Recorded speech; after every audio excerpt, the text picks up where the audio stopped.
Hello, wonderful people. Welcome to my channel.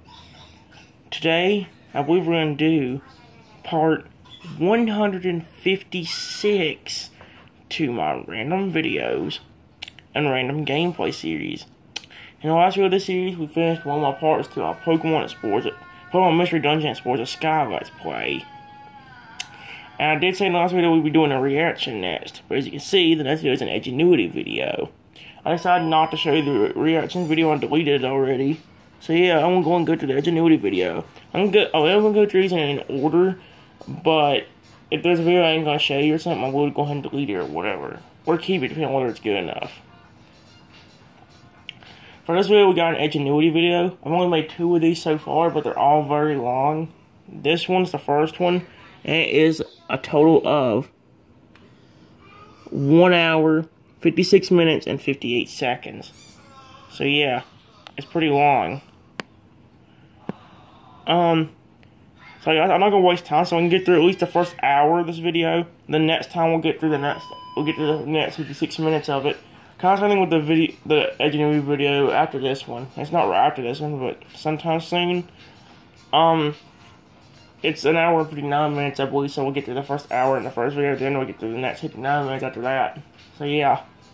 Anyway, guys, without wasting time, because it's almost been 2 minutes, only got 30 seconds till then, I'm not going to waste time. Let's get to it, guys. Let's see what happens in the first hour of the Edgenuity video. Let's get started. Or we can accidentally go ahead with it. There we go. Sorry about that. There we go.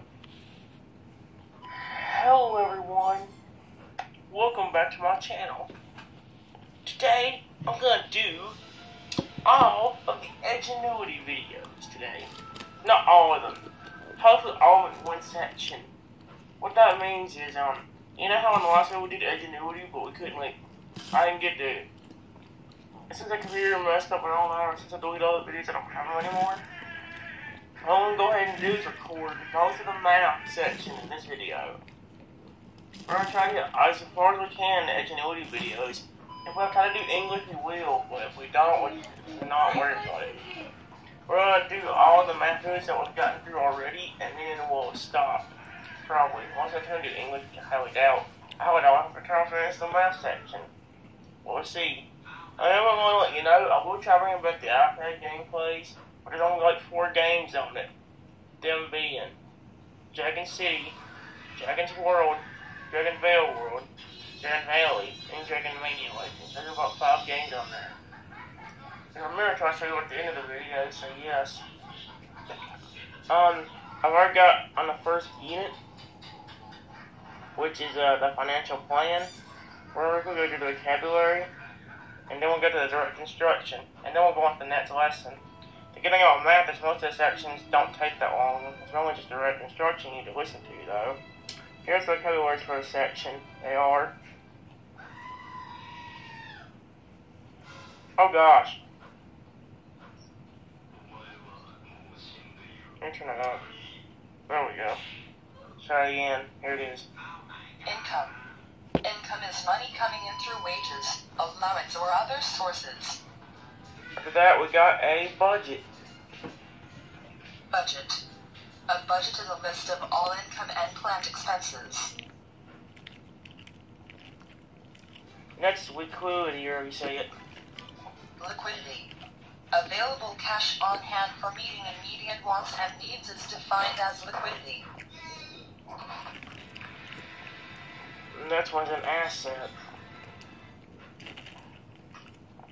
Asset. An asset is an item that is owned and has value. Now cash inflow. Cash inflow. Cash inflow is money received. And cash outflow, finally. Cash outflow. Cash outflow is money spent. There you go, that's how the code works. And the only thing you gotta worry about now is the direct instruction.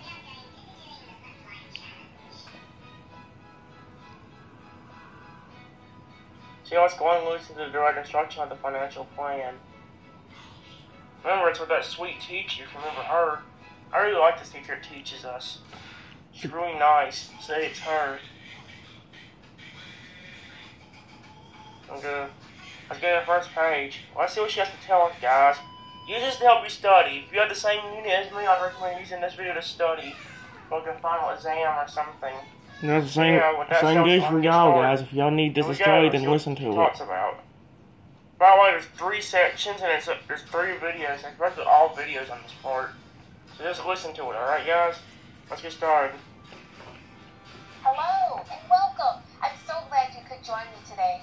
We're going to talk about something very important to all of us, and that's a good financial plan, the money.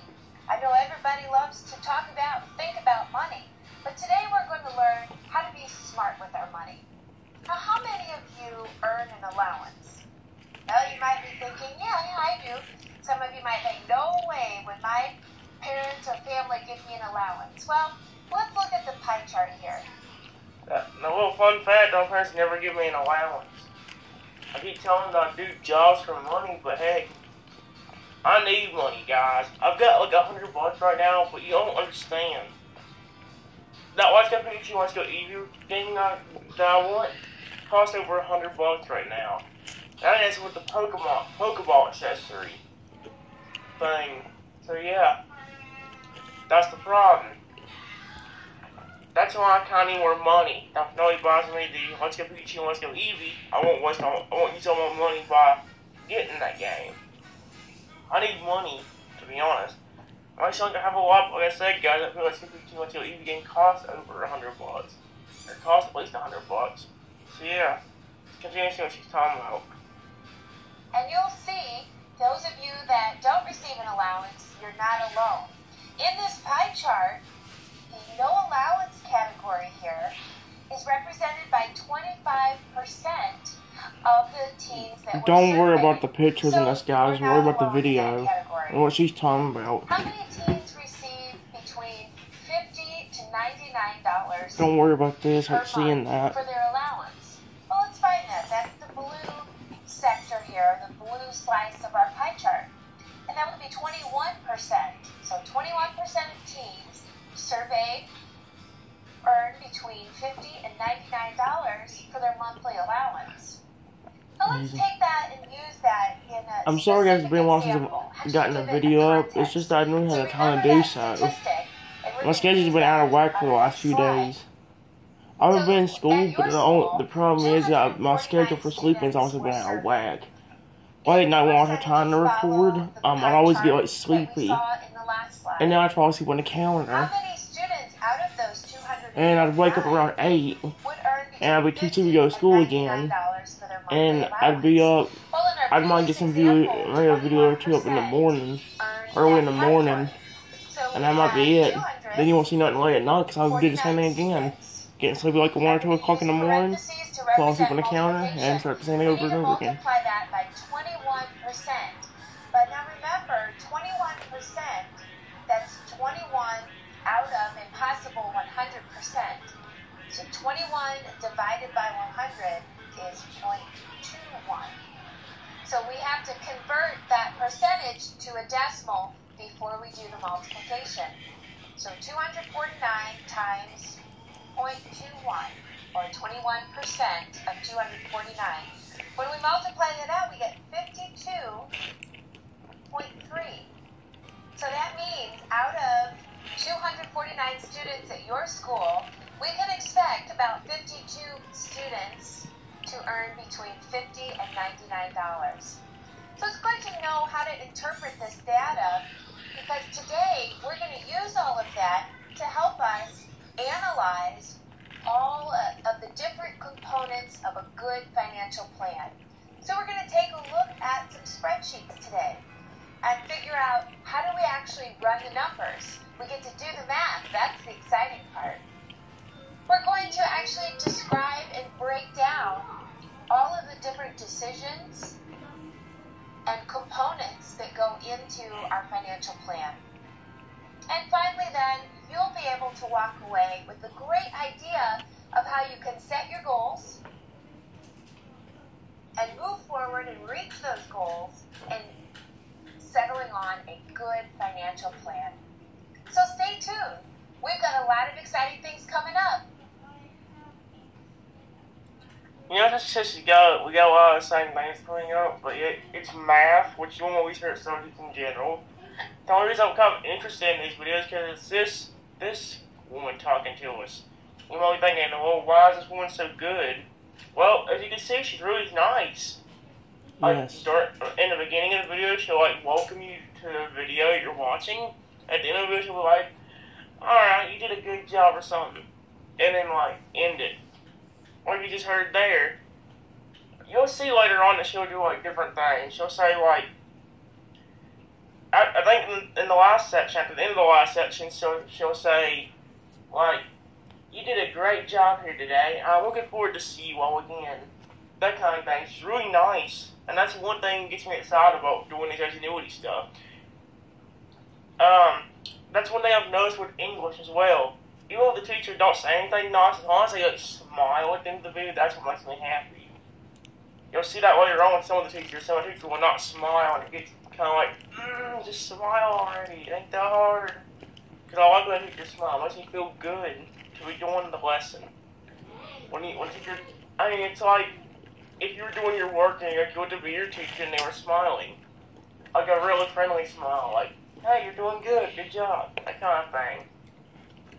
If you say this was a worksheet kind of thing, instead of this being an iPad, it was a worksheet, or a worksheet you're doing on your iPad. If I looked down at you with this, a smile of some sort, would you not be feel good? Instead of just see the difference?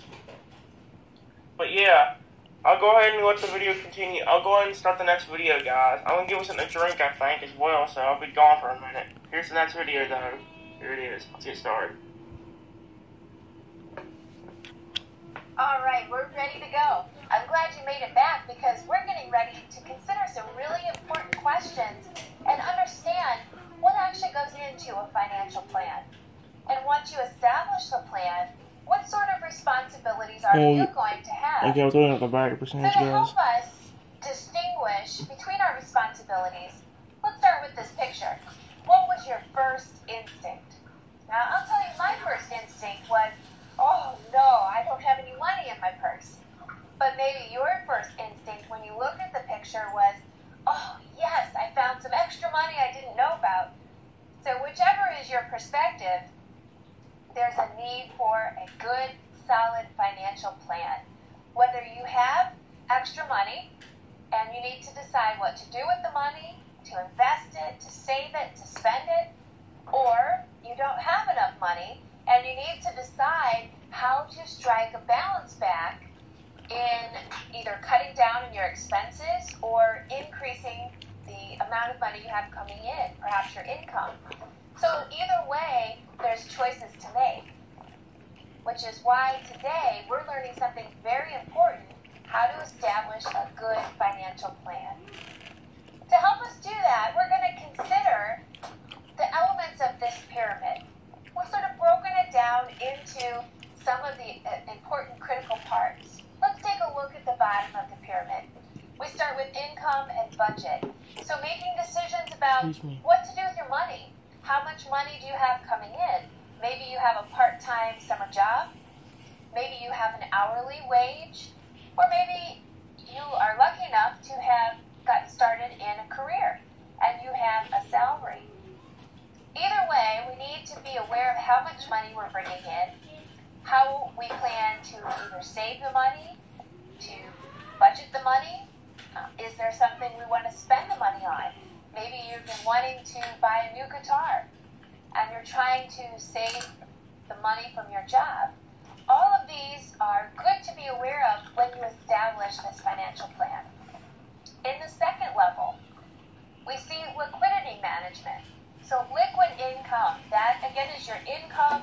I still hope you can, I hope you can hear the video about the noises in the background.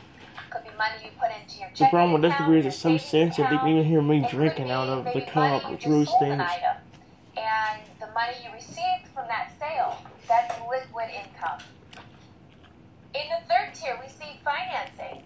So maybe you're considering buying a new car. Perhaps you're close to getting your driver's license, or you already have your driver's license, and you would like to get a vehicle.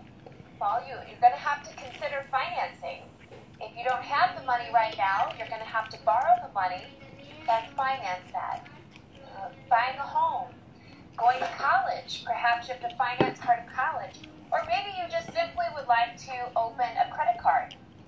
That's another example of financing. So understanding how much do you plan to finance helps us develop a good financial plan as well.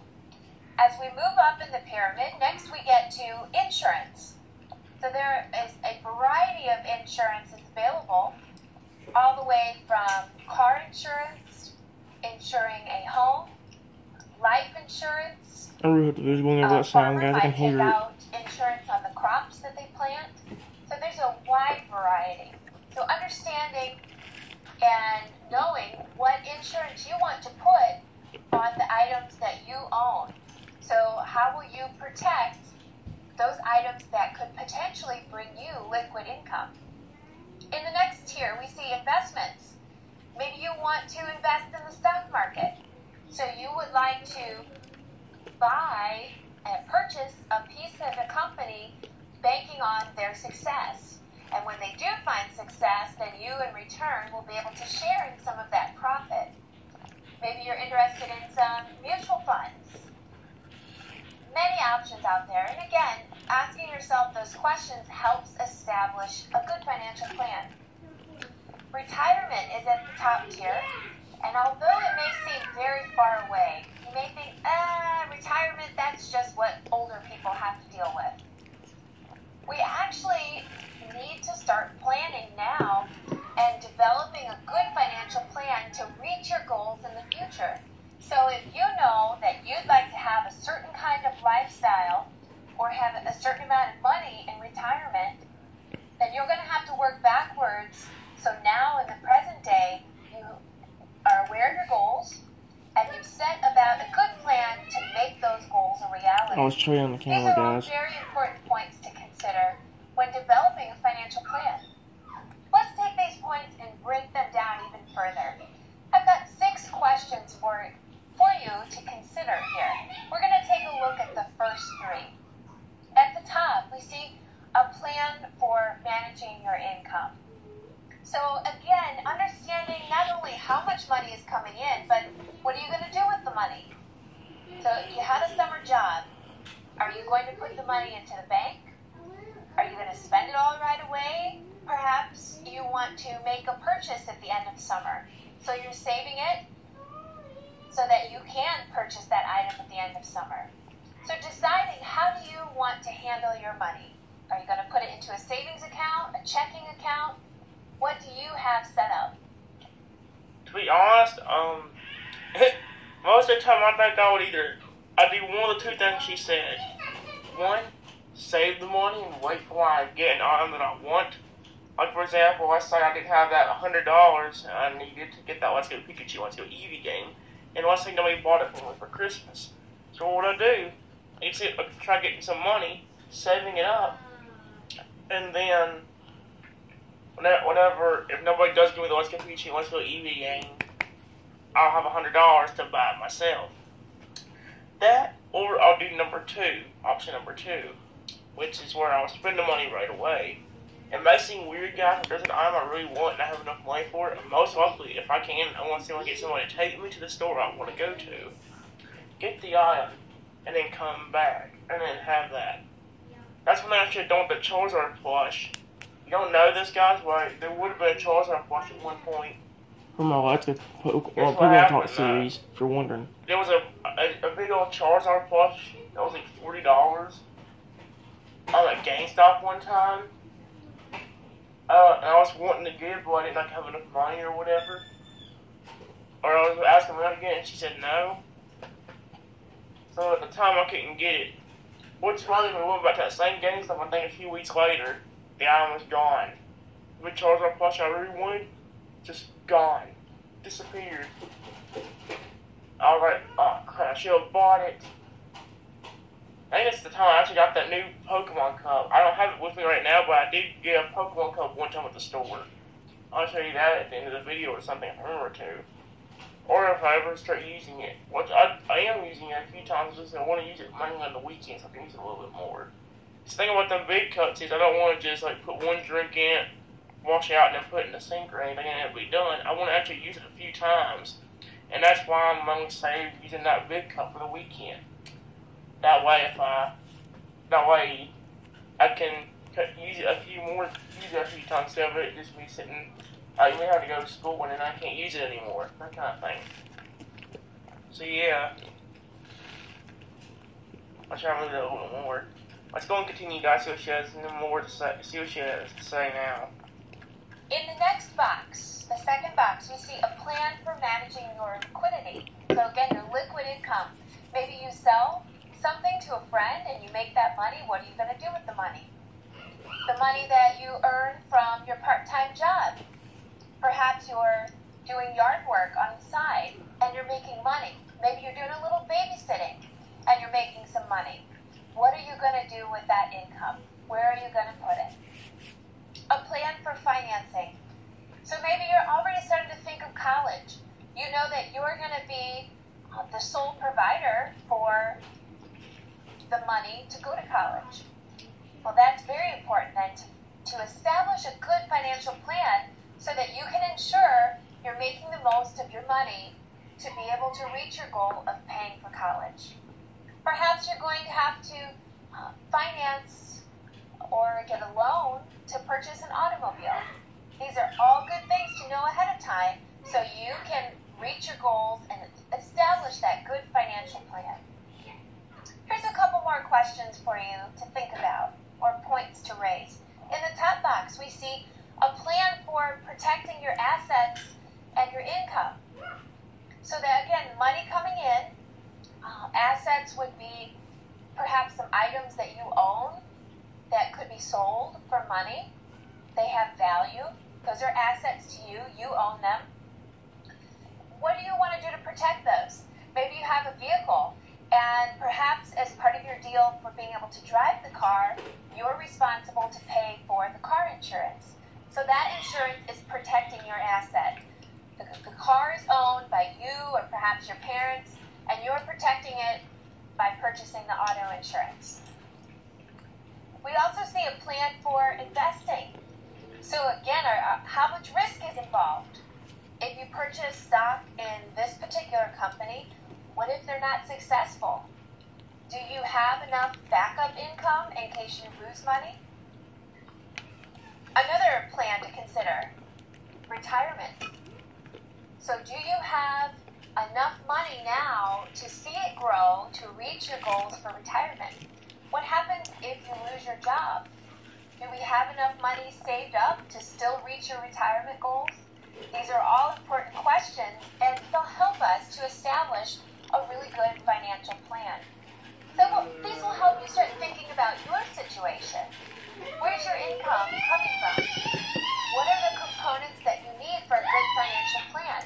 Think back to our pyramid and all the different levels, all the way from retirement to income and deciding what to do with our liquid income.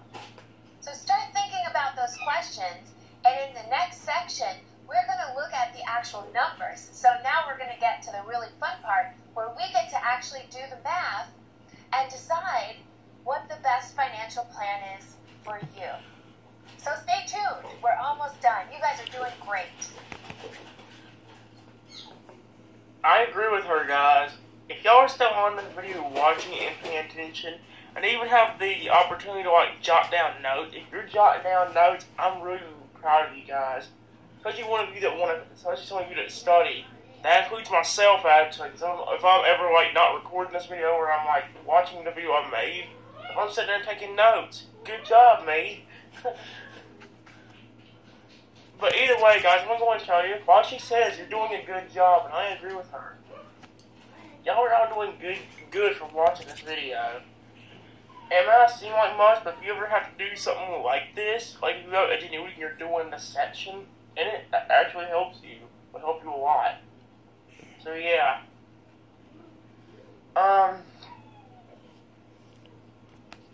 If y'all are not, then that's fine, but please, if you can, figure out a way to maybe jot down notes, whether you can type down the notes, I don't know, get PowerPoint or Keynote installed and like make sections, kind of like she's doing here. I try to type down what she's saying. Not everything she says, but like the important stuff. You know, they're important. You might need to remember that kind of thing. Remember them. All right. We're gonna go and get to the last section. So, are you guys ready to begin section number 3, the last section of this unit? What? I can't hear you. Yes. Y'all are not ready. What? Come on, y'all. Don't y'all excited about math? I didn't think so. But still, you guys learn how to do math, guys. I hate math myself. I'm not really a fan of math. But like I said in the beginning of this, I like this teacher because she smiled. Well, that's like the best thing. If you think about it, when she says something nice or like smiles, it makes you feel good. At least for me, if I see the teacher smile, it makes me feel good and ready to do the next lesson. It's when I don't smile, it makes me feel like, oh man, I have to do this. You'll see a teacher later on that does that. Yeah. You'll see it later on, and it ain't her. She always smiles and says something good at the end of the video. It's really nice of her. Let's go and do the math, guys. Get to section 3. I don't know if I'll try to finish all the section, because we only got 7 minutes. Ready to actually run the numbers. We're going to look at some specific examples and see if we can correctly read a spreadsheet and use that to calculate some very important information that would help us in establishing our own financial plan. Take a look at this spreadsheet. On the top section, you see the inflow. So that's money coming in. And for most of us, our greatest source is probably from a job that we might have. Whether that be a part-time job in the summer, maybe you have an hourly wage, or perhaps you're lucky enough to have gotten a jump start on a career and you're earning a salary. Either way, you have money coming in. On the bottom portion of this spreadsheet, we see outflow. That's money that we are spending. So it could be on items that we purchase, could be to pay bills. We've got a variety here. Let's take a look at our spreadsheet. I'm going to circle some important information here. Under the cash inflow, we have income coming in from a job at $3,200, and that occurred in March and April. Now for the outflow, we see lots of examples here. Paying the rent, paying the cable bill, a satellite TV, groceries, clothing, recreation. These are all examples of expenses, outflow. Maybe you decided to start dance lessons. That would be considered then outflow. You have to pay for those dance lessons. If we were to use our calculator, add all of those outflow values together, that's where we get $1,715. That's the total outflow. So the amount of money that we spent. But it's now the one net of these, cash we have flow. to guess which Notice color. that phrase there. The net cash flow. It's not another blue one. Refers to overall. We take the amount black. of inflow money we have coming in, and we subtract the outflow money we have that we're spending. So let's write that down. We want to take the inflow minus the outflow, and that gives us the net cash flow. So for this problem, where the value came from is the inflow, which was $3,200. But we need to remember to use our label. We don't want to confuse the reader. We don't mean 3,200 candy bars. We're talking about dollars here, so make sure to use a label. The outflow was $1,715. So altogether, when we subtract those two, that's where the value comes from here in our spreadsheet. We're right back, guys. Sorry, guys, I didn't want to get interrupted. I was getting some drink and everything. We're going to go back to the video. Sorry about the interruptions. When we subtract, we get $1,485. That would be the net cash flow. So that's a great thing. That means that this person has money that they get to decide what to do with. Perhaps they want to invest the money. Maybe they want to save the money. Or they just want to spend it and buy something that they've been wanting to buy for a long time. So understanding how to calculate your own finances. Now, feel free and I think I'm even going to do the same. Use this spreadsheet, but adapt it for yourself. So I would suggest keeping the titles, but then fill in the money and information that's relevant to your own situation. And this would be an excellent tool to establishing your own net cash flow. And with that understanding, then you can develop a really good plan for yourself. Here's another example. How much would our monthly cash inflow be if we earned $120 per week? So for 1 month, that'd be 4 weeks. But we have 17% withdrawn. Well, let's first figure out for the whole month how much money we make before we worry about taxes. So we're making $120 times the 4 weeks that we work. So when we multiply that out, that gives us $480. Now, we have to think about Uncle Sam here. How much should we take out for taxes? Well, to be safe here, we're going to go ahead and take out 17%. So we need to figure out what 17% of $480 would be. 0.17. So remember, 17% as a decimal is 0.17. I'm using parentheses here to represent my multiplication. So remember though, 0.17, where that came from. Earlier in the lesson, we talked about 17% being 17 out of a possible 100%. So 17 divided by 100 is 0.17. The decimal moves 2 places to the left. That's the same as dividing by 100. So when we multiply 17% or 0.17 times 480, we get $81.60. So is that our answer? Is that the monthly cash inflow? No. You're right, it's not yet. That seems a little low, doesn't it? That's just the amount of money we take out for taxes. So we really haven't answered the question yet. We need to take our final step here, take the amount of money we made for the entire month, $480, and subtract what we take away for taxes. So we had $81.60. So then that gives us the overall picture. We're left with $398.40. So that would be our cash inflow for that month. So we would just be able to decide then how to use that money. Take a look at another example. How much would our monthly net cash flow? So after we take inflow minus the outflow. We'll see what she's talking about in the next video, guys. We're about out of time. I hope you enjoyed, guys. We got about 10 more seconds left. So yeah, perfect timing. I'll see y'all for the next video. Have a wonderful day. Bye-bye, everyone.